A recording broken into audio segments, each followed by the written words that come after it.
twisted minds unique. Ready? What is up, all you Slashaholics? Welcome back. I'm Slash Sister Hallie, and today we are stepping into a new chapter of a very familiar game, or so we thought, where the rules have changed, but the consequences are still just as deadly. Yeah.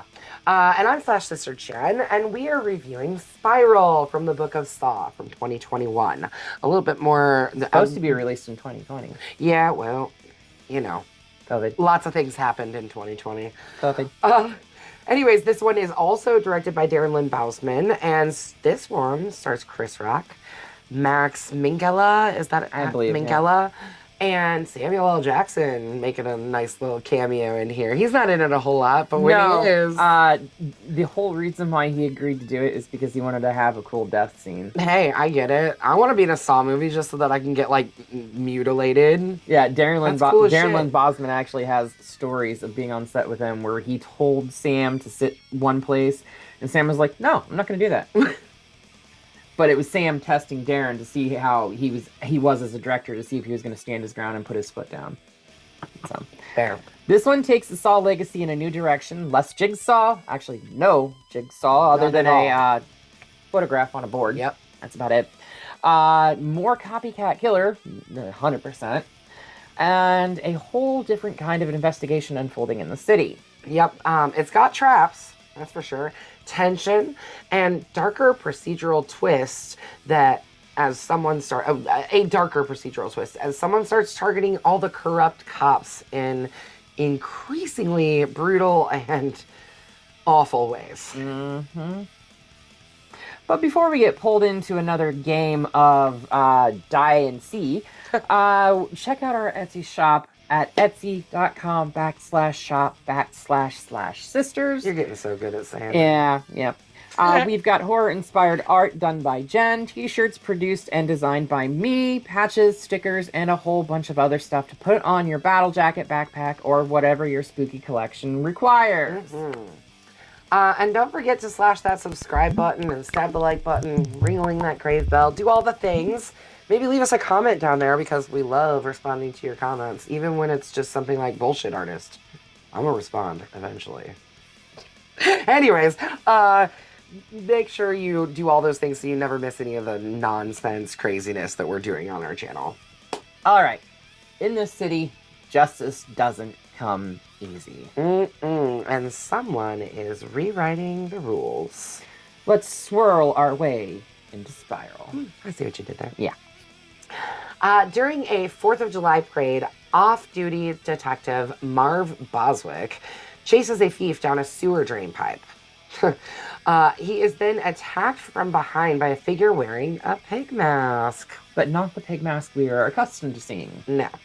Boswick awakens to find himself suspended by his tongue. Like, it's like pressed. Well, he's on a stepladder. Yeah, but I mean, he's like essentially being held up by his tongue. If he lets go, that tongue's coming out. Oh, no, it did. We know. Well, if you watched this movie, you know. Hopefully you watched this movie before you're watching our review. I mean, if not, you're getting the gist of what happens. Yeah, pretty much. He is in an inactive subway tunnel, in an active subway tunnel, and is given a choice via a recorded message: tear out your tongue and live, or remain until the next train arrives, and it kills you. Unable to escape the trap, he does eventually let go. He basically jumps off the step ladder, rips his tongue out, but it's like half a second before the train splatters him all over the windshield. Splatters, pretty good. So yeah, that happened. Yep. The next day, Police Captain Angie Garza assigns Detective Zeke Banks, played by Chris Rock. I'm sorry, watching him in this role just reminded me so much of his previous cop role in Lethal Weapon 4. Oh, see, I never saw that. Yeah. Not good? No, it's not. It's not that it's not good. It's just at that time. And like Lethal Weapon is like, at least that's a comedy. There's like really no comedy in this at all. So it is kind of bizarre. I mean, there's some funny parts. Some of the things that, you know, whatever.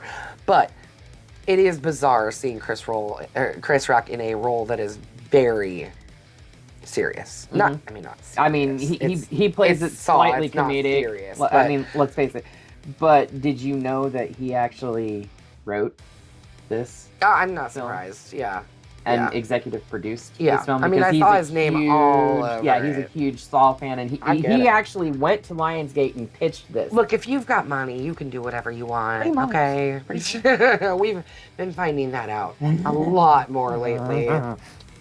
Anyway. Detective Zeke Banks is assigned a new partner, and he's pissed because he cannot trust a fucking single cop in there because they let him get shot once. Mm-hmm. They sure did.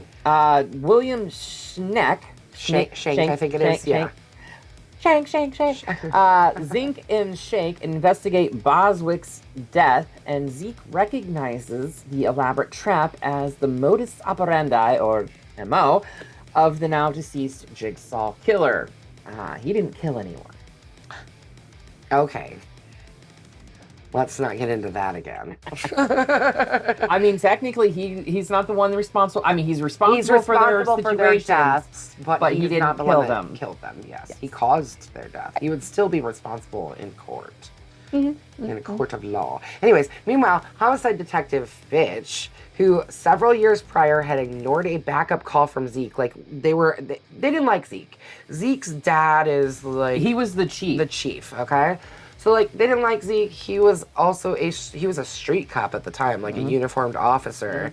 He called for backup, and Fitch just ignored it, which resulted in Zeke nearly getting killed because he was shot. Anyways, so Fitch is now abducted and placed in a trap where he must allow a device to rip his fingers off. Like, it's got these little, like Chinese finger traps, but like much more deadly. elaborate. Yes. To avoid electrocution in a filling water basin, kind of like a big tub. He also fails to escape, and he dies. They don't really show us, at least not when he dies. They show in kind of like flashes later when they're doing the cleanup, like what actually happened, but. So the reason why for that is because this film had to be submitted to the MPAA 11 times to obtain an R rating. They shredded this scene specifically. Why? I do not know. But they had to take maybe we so didn't get much to of see it. They had Maybe to it take was so much of pretty- the scene out because they would not let it slide. Ironically enough, Darren Lynn Bousman ended up with the severed prosthetic fingers, and he was going through airport, and then he had to explain why he had a bag of fingers in his bag. Well, and with the way that practical effects are now, like, Right. shit looks real. Exactly. Very, very real. Right. Some officers begin to suspect that Zeke may be responsible due to his history with Fitch. A box then arrives at the station containing a pig puppet and a piece of Shanks. Shanks. You just can't get that name right, huh? It's the way it's Schrank. spelled. It's Schrank. the way it's spelled. Oh, yeah, because it's it's Schneck. SCHENK. And K. So Yeah. it looks like Schneck. Schneck. Schneck attack. Anyway, it's got his tattooed skin inside of it. Or does it? Oh, come on. Don't give up the plot already. And the fact that we didn't see him get abducted already gave it away. Yeah, I know. A small vial inside the box directs the police to a butcher shop. It wasn't a butcher shop, it was, what was it? Collectible train? Right, like a train shop. Yeah, like it was like a craft model store, sort of. train store Yeah. years ago. Yeah. Which was previously a hobby shop that Zeke and his father, retired chief chef, God, can't read, Marcus Banks used to visit because they used to put model trains together. Mm-hmm. Yep. I think we actually do meet his dad before this. Oh no, we do. And because like there's like a bunch of little like flashbacks to him and his dad going to this collectibles store after they had, yeah, but we after see it he a little says bit that. before they go to the butcher shop. Like I think in a picture or something. Yeah, there's a picture on Marcus's coffee table or whatever. Yeah. But did they live in the same apartment building, or So, does his dad own the same? his dad building? owns the building. Okay. Because something. But are they in the same building together? Mhm. Okay. Yeah, because he was saying something about like Zeke was saying something about something wrong in his apartment. And, Yeah. And Marcus was like, well, I'll fix it when you start paying rent. Right. So, yeah. Upon arriving, the team discovers this is arriving at the butcher shop that used to be the collectible store. The team discovers a tape recorder and a completely skinned corpse. Yeah. Yep. That happened. Just completely flayed. Anyways, they identify it as Shank. How? I mean, I'm sure you can use dental records at that point. You would have to. There's no skin, no. Yeah, But dental DNA, records too, wouldn't match please. up at that point. Right. Quick, give it up the plot.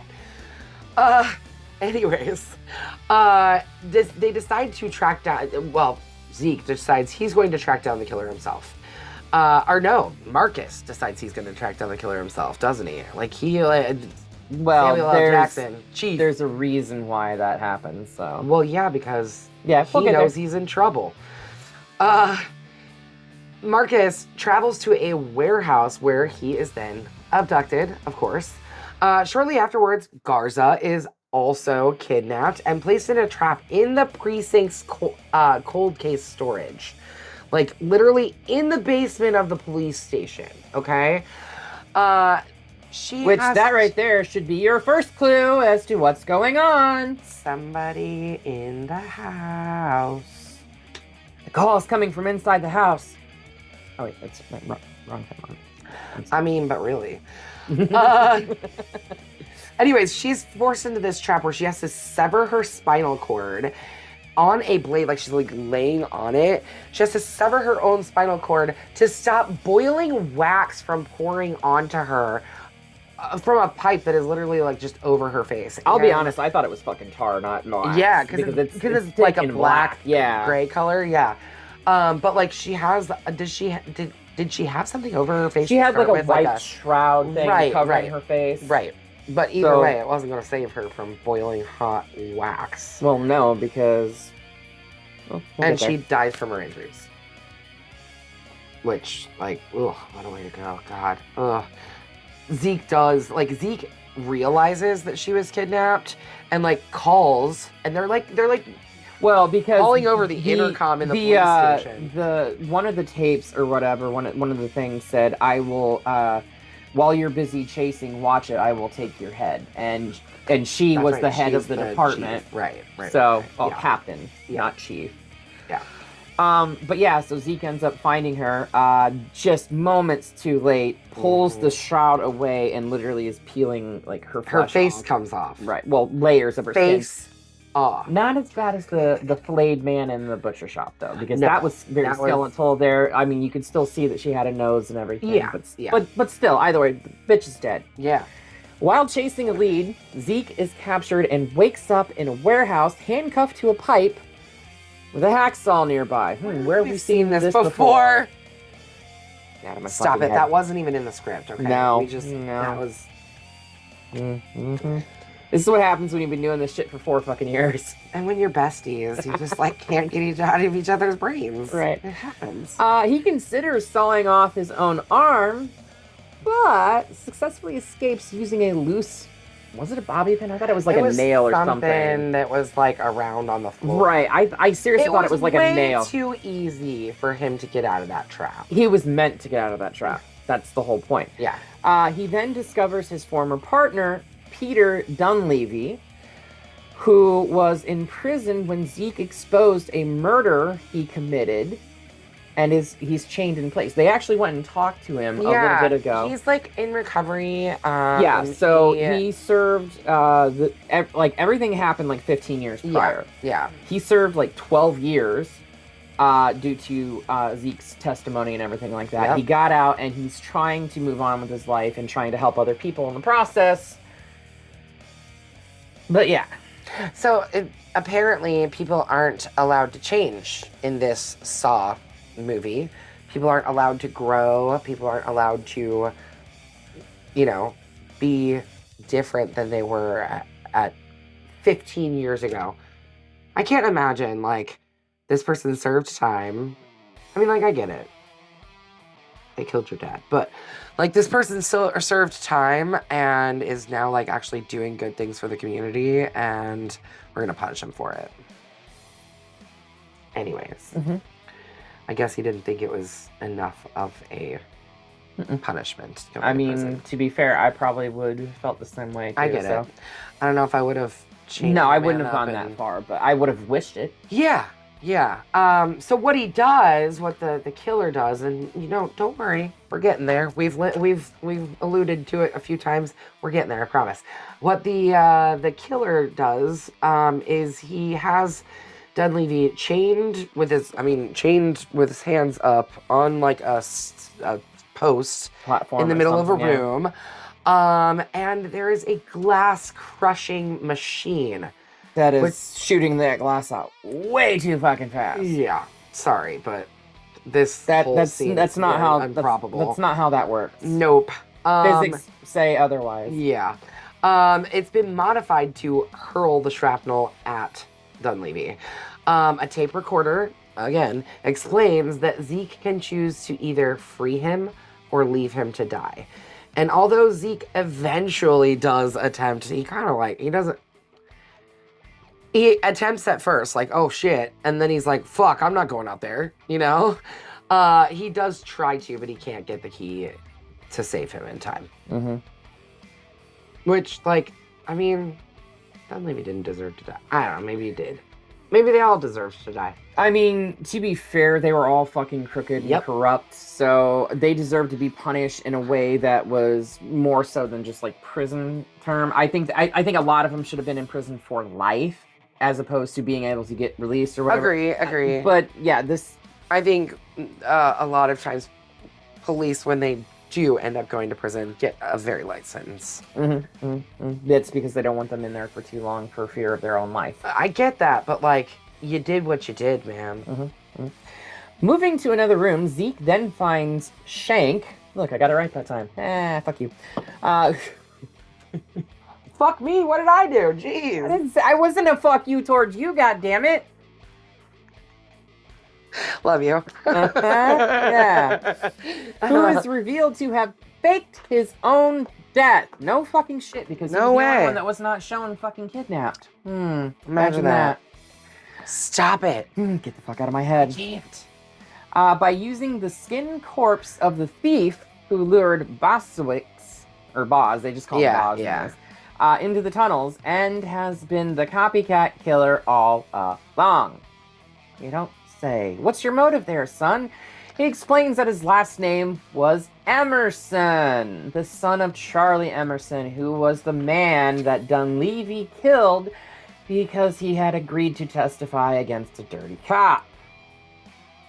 So this kid witnesses it witnesses through the crack his dad, of the door. the cracks through the door, and he sees his dad killed by Dunleavy. I get it. I get his motivation. I 100% do. And these people deserve what they got.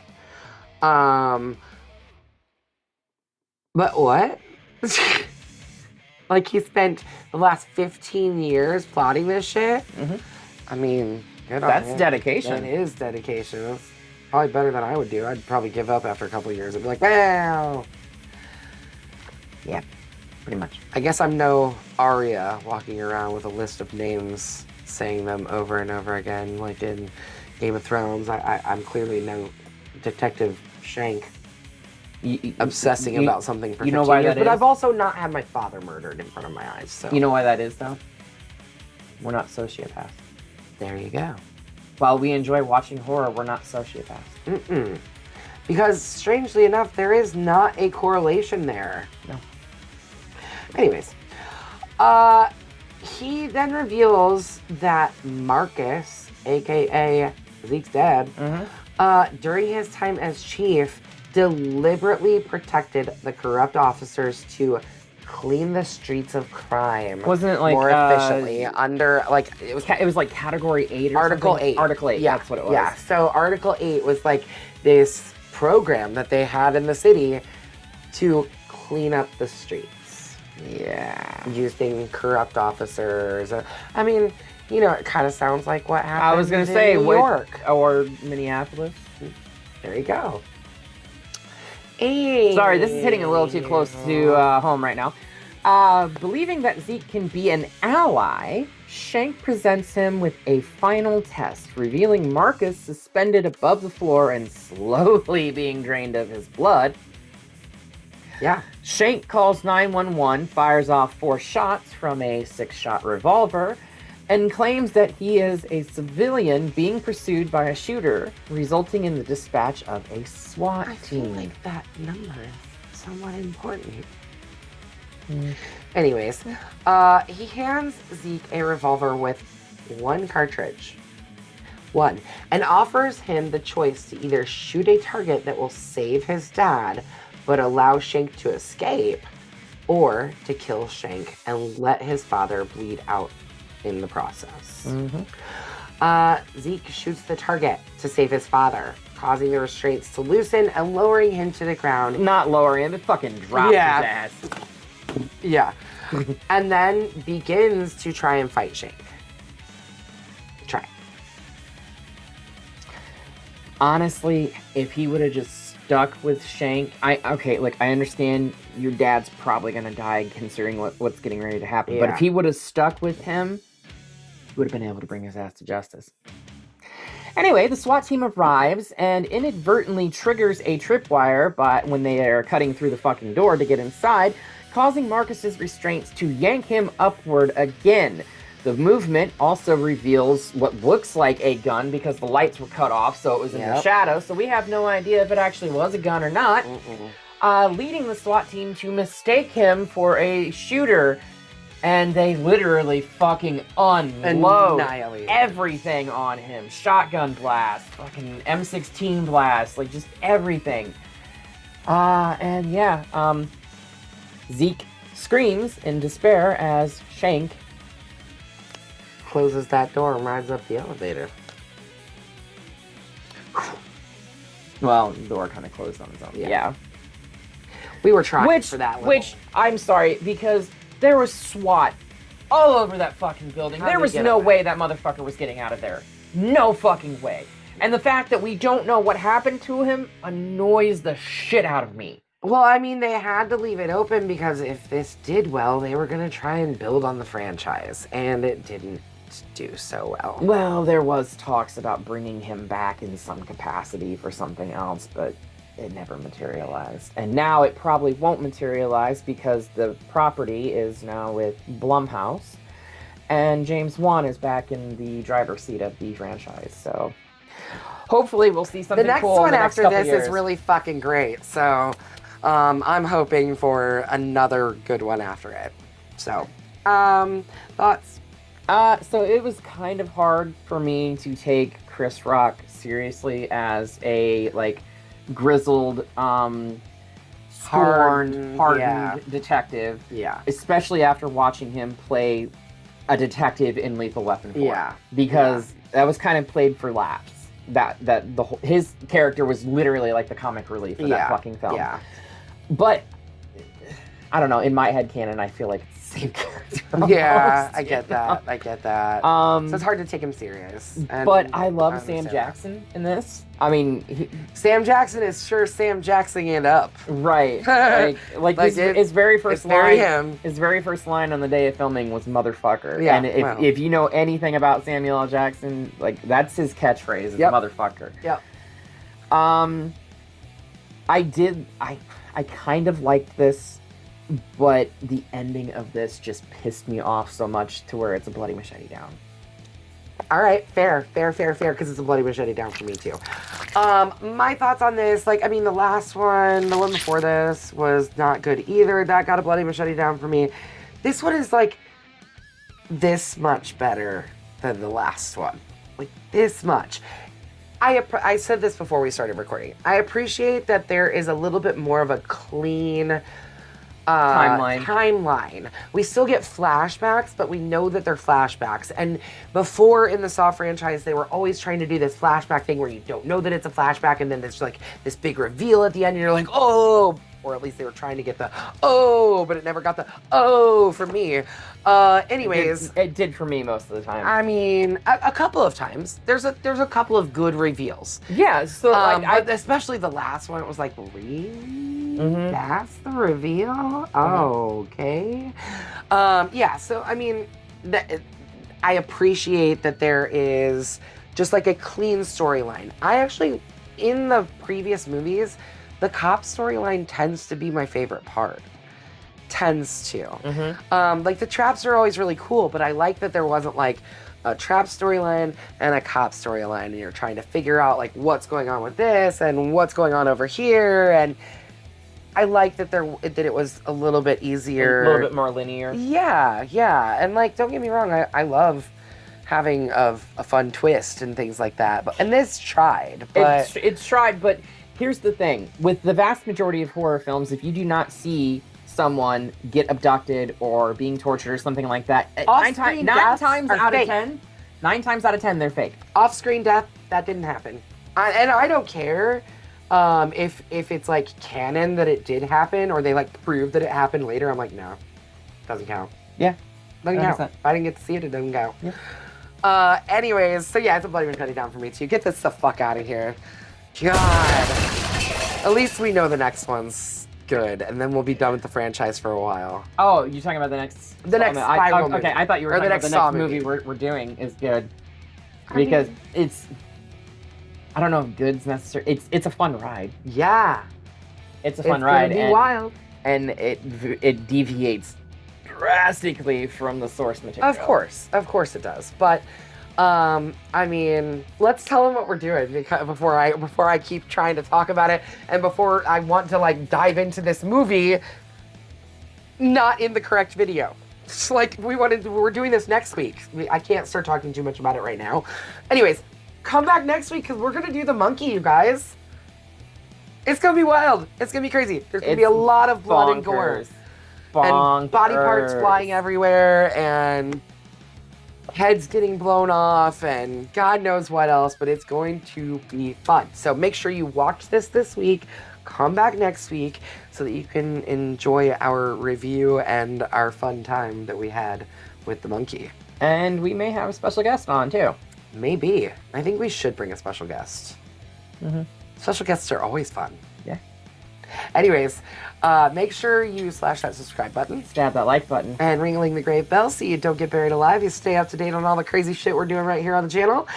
And until next time, we will see you all in the afterlife.